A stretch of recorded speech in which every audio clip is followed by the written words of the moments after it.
L'homme de San Carlos, Walk the Portland, nous sommes en 1956, c'est Jesse Sips qui réalise.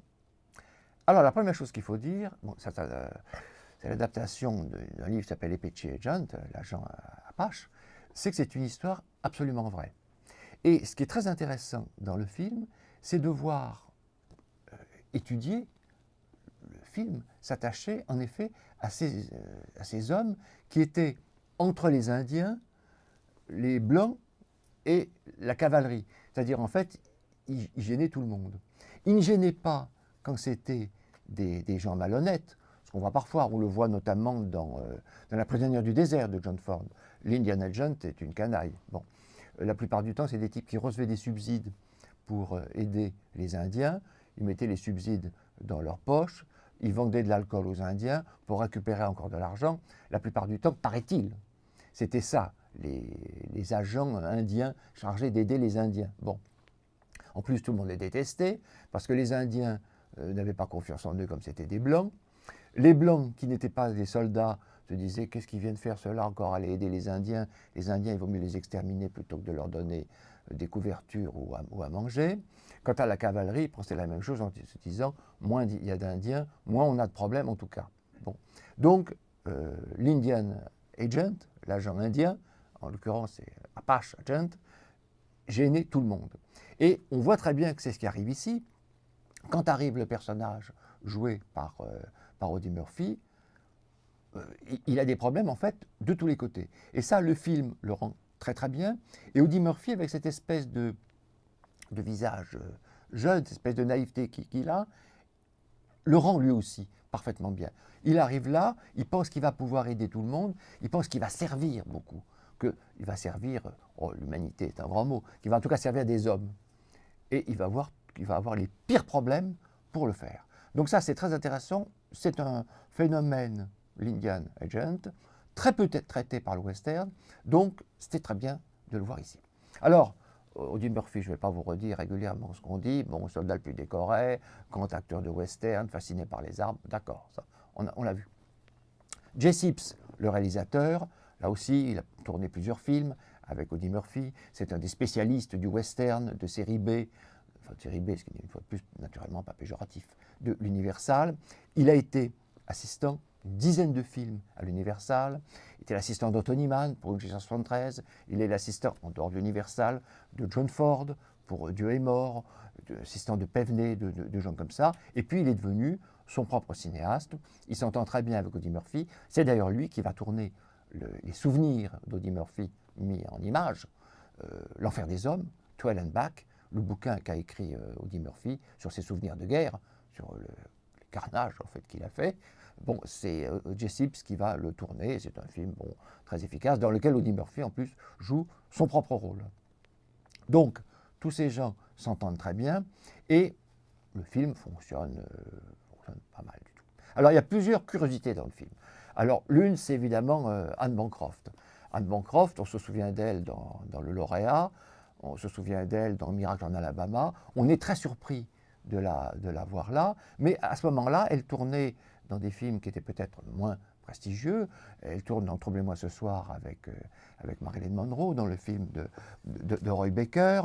On l'a vu dans Les Gladiateurs, la suite de La Tunique, réalisée par Delmer Daves. Et on aurait dû la voir, où là, elle aurait joué une indienne dans La Dernière Chasse de Richard Brooks. Puisqu'en fait, on appelle La Dernière Chasse, Robert Taylor, Stuart Granger et une indienne.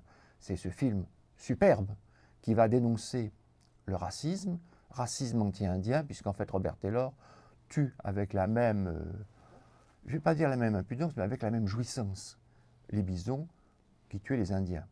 Et il disait pendant la guerre, on récompensait pour tuer les Indiens, donc je ne vois pas pourquoi je ne continuerai pas en gros. Bon. Et il y a une jeune Indienne, cette jeune Indienne dans le film de Brooks, c'est Debra Paget. En fait, au départ, ça devait être Anne Bancroft, qui a fait une malheureuse chute de cheval, qui a donc été changée. Et paraît-il, mais je connais bien le film, et j'avoue, c'est tout de même pas évident du tout. On a dit que si on regardait très bien, mais pas sûr, hein, on voyait encore quelques plans d'elle tout au début qui avaient été tournés et qu'on n'avait pas refait avec Debra Paget. Je ne suis pas sûr, j'ai plutôt l'impression que c'est une doublure et pas du tout Anne Bancroft. Mais enfin bon.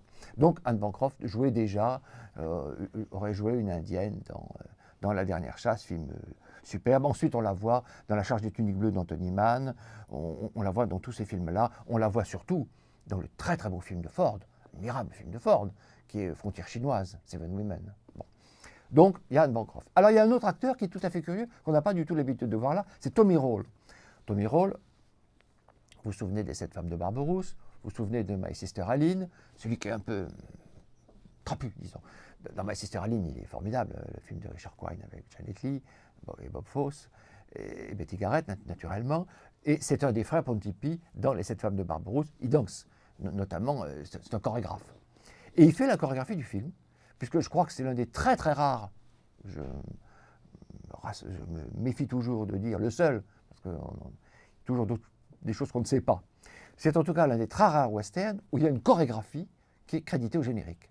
Ce chorégraphe, c'est Tommy Roll. Et il y a en effet une grande séquence de danse. Alors je pense que je fais confiance au Tommy Roll, je fais confiance aux scénaristes, aux gens qui font les recherches. Je pense que ça doit être en effet une véritable recréation, recomposition de danse indienne de l'époque. Et c'est en tout cas quelque chose qui est très curieux et qui renforce le côté humain des Indiens. Je pense que d'ailleurs, dans ces années-là, où on était loin d'avoir que des westerns racistes, là aussi, arrêtons de dire des bêtises.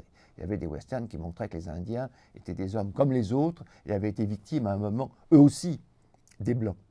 Mais je pense que sur un public, et c'est pour ça que ces films de l'Universal ne sont pas inintéressants du tout, sur un public habitué au western, qui voit souvent des doubles programmes, qui, dans certains États du Sud, notamment des États-Unis, ne connaissent rien des guerres indiennes, n'ont pas une passion pour les Noirs, et encore moins pour les Indiens, pour tous les gens qui n'ont pas la peau blanche.